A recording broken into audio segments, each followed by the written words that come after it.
Dagdag nangutana nato guys kung sa atong pagbuhi ini atong mga manok kung dili ba kuno kita malakansi.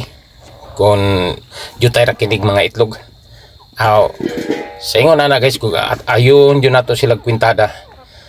Aw malakansi jud kita wala jud hayop nga dili ta malakansi. Pero ato ra bang giagpas ng ining mga manuka nga maka itlog siya, natay magamit na sa inadlaw-adlaw natong galmiton nga mga itlog. Dili na kita makapalit sa tindahan kay kung mupalit pa kita sa tindahan pagkakaron. Nasayod mo jud kita nga bali yung mahala kayo ang mga itlog karon.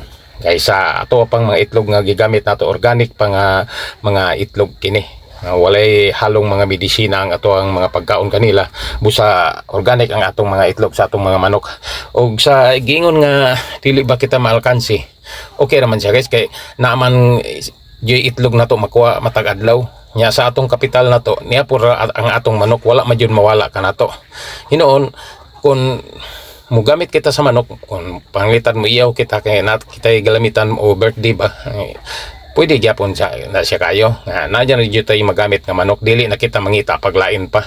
Di na kita matagbaw og sulbod sa mga silingan nato haron pagpalit og mga manok nga atong magamit nato sa atong mga naibilard diyan nato.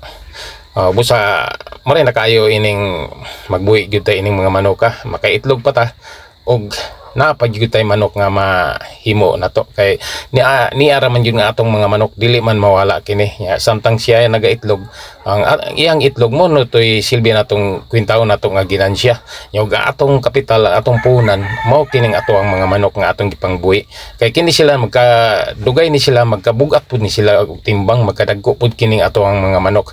Ingon na siya na guys nga ka advantage kung adunay mga manok nga gipangbuhi dili man matawag yun nato nga moy atong negosyo kini kay atong pagbuhi ini para raman yun nga maka produkto kitag itlog nga naay atong magamit sa inadlaw-adlaw nato nga panggalamiton kay importante po nato nga mogamit yung kitag itlog kay sa una nga wala pa kitay mga manok nga gipangbuhi magapalit yun kitag mga itlog dito sa tindahan nyo no nada ang itlog kung atong paliton kung binuok tagdusi da ang buok kaysa itlog nato nga tuwa ra gyud nga naaraman gyud nato matag adlaw tag mogamit kag 5 kabuk itlog sa kadlaw pila na daan imong magasto sa tagdusi sa 60 pesos na daan mo na ka advantage ra ining ato ang mga nakatay mga manok nga atong gipangbuhi kay dili na gyud kita magsagubang sa mga kamahalan nga palitono nato mga itlog dito sa tindahan. Ngon na siya na guys kay diri sa to makapagusto po tag gamit kung pila ka buk itlog ang atong gamiton sa usa ka adlaw kay ubay-ubay man pud ang makuha nato og adunay guys sobra kanila pwede na kana nga atoy pang baligya para pud makasapar-sapar kita palit sa ilang mga pagkaon. Ingon ra siya na guys kasimple pagbuhi na itong mga manok.